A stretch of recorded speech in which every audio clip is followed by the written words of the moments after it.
राजीव गांधी जी ने ताला खुलवाया, ये बिल्कुल सत्य है। उस समय सेंट्रल में गवर्नमेंट नरसिंह राव जी की थी। अगर प्रधानमंत्री नहीं चाहते तो वहां पे ढांचे को गिराने में कोई वहां परिंदा पर नहीं मार सकता था। ये कांग्रेस उस समय कांग्रेस ढींगरा नहीं पीटती है, काम करती है, आस्था रखती है। ताला खुलवाना, मूर्ति हमने रखवा दी। मूर्ति तो पहले से ही थी, ताला भी पहले से ही खुला था, पूजा हो रही थी, परंतु उसमें कई व्यवधान जब कांग्रेसी आते हैं तो अपने अपने तरीके से उसको कहते हैं हमने ये करवाया। वो तो राम के अस्तित्व को ही नहीं मानते। मर्यादा पुरुषोत्तम सबके है, न किसी दल के, सभी दलों के, सब लोगों के। ये तो भाजपा अपने भारतीय जनता पार्टी के जो लोग इस समय चुनाव 24 के उनको बनाना चाहते। कांग्रेस केवल झूठे आरोप लगाकर सस्ती लोकप्रियता हासिल करके देशवासियों को, आम जनता को भ्रमित करके देश में धर्म विरोधी माहौल फैला रही है। अगर इन्होंने ताला खुलवाया था तो इनको तभी इस चीज को बनवा लेना चाहिए था। इन्होंने ऐसा नहीं किया। पूरी देश की जनता जानती है 2024 के चुनाव में प्रधानमंत्री माननीय श्री नरेंद्र मोदी जी के नेतृत्व में भारतीय जनता पार्टी चुनाव लड़ेगी और प्रचंड बहुमत से चुनाव जीतेगी। नमस्कार दोस्तों, आप देख रहे हैं न्यू इंडिया हेडलाइंस। मैं हूं आपके साथ गुड्डू मिश्रा। मैं यहां मुरैना में मौजूद हूं। मेरे साथ कुछ आम आदमी मौजूद हैं। मैं उनसे पूछता हूं कि अयोध्या में जो रामलला की मूर्ति की प्राण प्रतिष्ठा हो रही है, ये लोग किस नजरिए से उसको देखते हैं। कैसा लग रहा है भाई साहब, अयोध्या में रामलला की मूर्ति की प्रतिष्ठा हो रही है? रामलला की मूर्ति की जो स्थापना हो रही है, मानो कि हमारे जो पुरखा हैं, हमारे जो इस मंदिर की आस लगाए बैठे थे, वो सपना आज हमारी पीढ़ियां जब हम लोग देख रहे हैं सच होते हुए। एक तरह से ये मानव को सतयुग आ गया है। मंदिर का निर्माण होने से हमारे पूर्वजों के, हमारे सबके जो सपने थे, जो आशा थी, जो लोग सोच बैठे थे कि नहीं होगा, वो सरकार ने ये राम मंदिर बना के बहुत अच्छा काम किया है। हमको अत्यंत प्रसन्नता हो रही है। ऐसा लग रहा है कि जैसे राम जी 14 वर्ष का वनवास काट के अब मंदिर में लौट रहे हैं। आप बताएं, ये जो भाजपा रामलला की मूर्ति की प्राण प्रतिष्ठा करा रही है, उसमें भाजपा के जो निर्देशन मंडल था, जैसे लाल कृष्ण आडवाणी है, मुरली मनोहर जोशी है, विनय कटियार है, इनको नौकरी नहीं भेजा गया, इनसे कह दिया करवा दिया। ये इस समय भारतीय जनता पार्टी की जो शीर्ष नेतृत्व है, माननीय प्रधानमंत्री जी, उनने जितने पिछले लोगों ने जिस पे अपने एजेंडे में रखा, पार्टी खड़ी हुई थी राम मंदिर के नाम पर, उनको इस समय बाहर कर दिया गया है।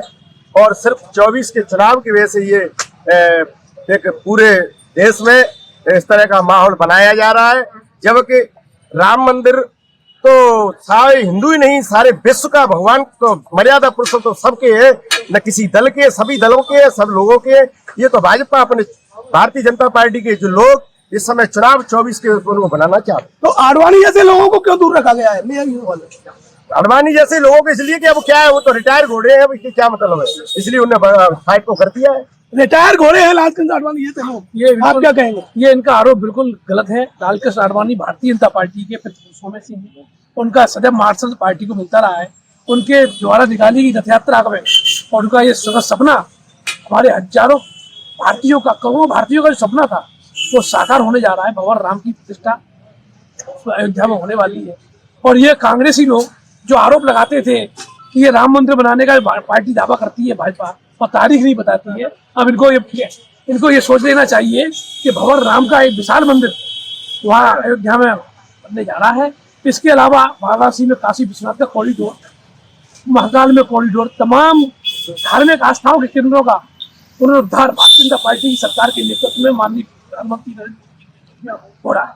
मगर कांग्रेस तो कहीं ना कहीं ये कह रही है कि इसका जो ताला था वो राजीव गांधी के समय खुल गया था। यानी कांग्रेस केवल झूठे आरोप लगाकर सस्ती लोकप्रियता हासिल करके देशवासियों को, आम जनता को भ्रमित करके देश में धर्म विरोधी माहौल फैला रही है।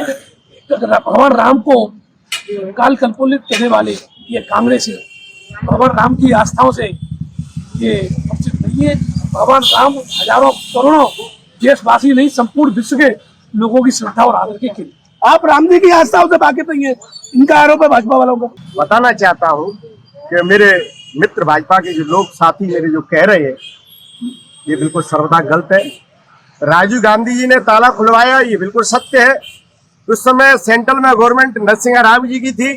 अगर प्रधानमंत्री नहीं चाहते तो वहां पे ढांचे को गिराने में कोई वहां परिंदा पर नहीं मार सकता था। ये कांग्रेस उस समय कांग्रेस ढींगरा नहीं पीटती है, काम करती है, आस्था रखती है। इस तरह जो भाजपा के लोग इस तरह आज पूरे देश में इसका माहौल राम जी के नाम पर ये सत्ता हटाना चाहते हैं, ये बिल्कुल कांग्रेस को सहन नहीं करेगी। तो आपका कहना यह है कि ढांचा जो गिराया गया था वो कांग्रेस का उसमें कहीं ना जी, कहीं कांग्रेस का बिल्कुल, कांग्रेस में इसमें सहमत थी। कांग्रेस ने ये इसमें चाहती तो कांग्रेस इस पर रोक लगाती। ताला तो कांग्रेस कह रहे हैं कि राजीव गांधी ने खुलवा दिया था। ताला खुलवा देते तो उसके बाद फिर मंदिर क्यों नहीं बनवाया उनने? जिन्हें एक ताला खुलवाया तो मंदिर भी बनवाना चाहिए था। उनने मंदिर के लिए कोई प्रयास नहीं किए। ताला खुलवाना, मूर्ति उनने कही हमने रखवा दी। मूर्ति तो पहले से ही थी, ताला भी पहले से ही खुला था, पूजा हो रही थी, परंतु उसमें कई व्यवधान जब कांग्रेसी आते हैं तो अपने अपने तरीके से उसको कहते हैं हमने ये करवाया। वो तो राम के अस्तित्व को ही नहीं मानते। उनने कब कहा कि राम जी हैं? वो तो काल्पनिक आप कहते बताएं, हैं। ताला कांग्रेस के दिसंबर 92 की घटना से पूरा भारत वर्ष परिचित है।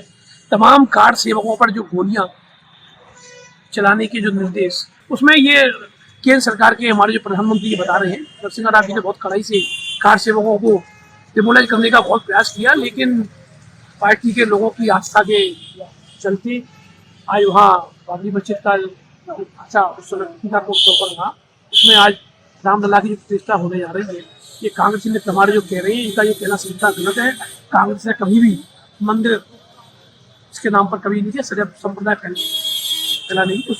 अच्छा, 2024 का लोकसभा चुनाव आ रहा है, तो आपको क्या लगता है कि इस बार भाजपा फिर से सरकार बनाएगी? भाजपा के पास मूल जो एजेंडे हैं हिंदुत्व के, एवं उन्होंने जम्मू कश्मीर में जो एक ऐसी सरकार स्थापित की है जो पूरे देश में एक ही विधान के अंतर्गत कार्य करती है। इसको पूरा देश समझ रहा है कि इतने बड़े कार्य भारतीय जनता पार्टी द्वारा किए गए हैं। राम मंदिर निश्चित रूप से कांग्रेस ने बहुत बड़ा मुद्दा बना दिया था। अगर इनको इसमें बिल्कुल रुचि होती, अगर इन्होंने ताला खुलवाया था तो इनको तभी इस चीज को बनवा लेना चाहिए था। इन्होंने ऐसा नहीं किया। पूरी देश की जनता जानती है कि निर्णय लेने की जो क्षमता है वो केवल भारतीय जनता पार्टी में है। चाहे छोटा निर्णय हो या कोई बड़ा निर्णय हो, ये केवल भारतीय जनता पार्टी ही की सरकार कर सकती है। इसी आशा और विश्वास के साथ मैं कहता हूं कि 2024 के चुनाव में प्रधानमंत्री माननीय श्री नरेंद्र मोदी जी के नेतृत्व में भारतीय जनता पार्टी चुनाव लड़ेगी और प्रचंड बहुमत से चुनाव जीतेगी और सरकार बनाने की काम करेगी। कांग्रेस विधानसभा चुनाव आ रही है 2023 का, मध्य प्रदेश में और भी अन्य जगह, उसके क्या कारण रहे? इसके पहला कारण तो ये रहा कि भारतीय जनता पार्टी के की सरासर प्रशासनिक और हर तरह के हर बिंदु पर बेईमानी का कारण पहला। दूसरा, कांग्रेस का जो हमारा नेतृत्व कहीं कमजोर रहा, हमारे क्षेत्रीय नेता हमारे कमजोर रहे, इस कारण से हमको हार का सामना करना पड़ा। अगर कमलनाथ मुख्यमंत्री पद के दावेदार नहीं होते तो क्या कांग्रेस विधानसभा चुनाव में जीत पाती? ऐसा कहीं वो नहीं है कि दावेदार उससे नहीं होते। सरकार क्या है कि कांग्रेस ये मान बैठी थी कि हमारी सरकार बन रही है। 3 दिन तक सारे अधिकारी सभी बता रहे थे कि सरकार बन रही है। न जाने 3 दिन में क्या बीजेपी ने ऐसा जादू कर दिया है जिससे हमारी सरकार नहीं बन पाई। ये कोई कमलनाथ जी का कोई ऐसा कारण नहीं है। कमलनाथ जी सीएम नहीं होते तो सरकार नहीं बन जाती, ऐसा नहीं है। अच्छा, मध्य प्रदेश में भाजपा ने एक बड़ा दांव खेला है, मोहन यादव को मुख्यमंत्री बनाया है। क्या सोचते हैं आप, क्या इससे भाजपा को फायदा होगा? इससे भाजपा को, मैं कह रहा हूँ, बहुत लंबी सोच के साथ उनको बनाया है। भाजपा में जो लोग ये सोचते थे कि नहीं साहब, जैसे अन्य पार्टियों में जो वरिष्ठ बैठ गए जाके, जो 25 साल से एक ही सीट पर बैठे हैं, 30 साल से एक ही सीट पर राज करे हैं, बेचारे छोटे कार्यकर्ताओं को टिकट के नंबर भी नहीं आ पाते थे। तो ये मैसेज दिया गया है कि कोई छोटा नहीं है, कोई बड़ा नहीं है, कभी भी किसी के साथ कहीं भी किसी को उठा के बैठाला जा सकता है। कार्यकर्ता सब एक समान है, कोई लीडरशिप नहीं है, सिर्फ एक ही लीडरशिप है, कार्यकर्ता ओनली। आपको क्या लगता है, सीएम शिवराज सिंह अगर बनते तो क्या लोकसभा में भाजपा को कहीं ऐसा लग रहा था कि सीटें कम आएगी भाजपा की और जीत नहीं पाएगी? नहीं, ऐसा नहीं है। इस समय बीजेपी में शीर्ष नेतृत्व में माननीय प्रधानमंत्री, भाजपा के गृह मंत्री, 3 लोग भी चल रही है। कहीं कुछ नहीं, वो चाहे जिसको जा थूक दे। ये ऐसी कोई भावना से जो लोग ऊपर के लिए उनके हाथ काटने जा, या ये लग रहा है कि ये कहीं हमारा पीछा न कर जाए, ऐसे उन लोगों को उनको दूर किया गया है, हटाया गया है जानबूझ के। ये उनके कांग्रेस की भारत जोड़ो यात्रा एक बार राहुल जी ने शुरू की थी पहले भी, अब वो दोबारा से दूसरा चुनाव करने जा रहे हैं। आपको क्या लगता है कि इसके कोई फायदे कांग्रेस को मिलेंगे? राहुल गांधी जी को पूरे देश ने नकार दिया है। विगत 3 राज्यों के चुनाव परिणाम इसका प्रत्यक्ष उदाहरण है। चाहे वो किसी तरह की यात्रा निकालते हैं, लेकिन उनको जनता पर कोई प्रभाव पड़ने नहीं चाहिए। भारतीय जनता पार्टी कार्यकर्ता आधारित संगठन है। अपने भारतीय जनता पार्टी विकास के आधार पर, देशव्यापी कार्यक्रमों के आधार पर इस लोकसभा के चुनाव को प्रचंड बहुमत से जीतेगी और अपने मोदी जी के नेतृत्व में जीतेगी। आपको क्या लगता है कि पीएम मोदी के चेहरे की वजह से भाजपा हर चुनाव को जीत जाती है? चेहरा तो पीएम मोदी जी का है ही, और सबसे ईमानदारी जो छवि है वो है। कारण ये चेहरा और वो नहीं है। सभी जो हर विकास की बात करते हैं वो सबसे पीछे खड़े व्यक्ति की चिंता करते हैं। सबका विकास, सबका विश्वास, ये कुछ बातें हैं। पिछले 9 साल का जो ट्रैक रिकॉर्ड है, मोदी जी ने जो नाम कमाया विश्व में और दुनिया में और भारत में, उसका परिणाम है कि जनता उनके पक्ष में खड़ी हुई है। और उनकी गारंटी पे ही मध्य प्रदेश, छत्तीसगढ़, राजस्थान ये सरकारें बनी है। और आगे भी उन्हीं के नेतृत्व में देश का चुनाव होना है। 400 सीटों से ज्यादा भारतीय जनता पार्टी जीतेगी।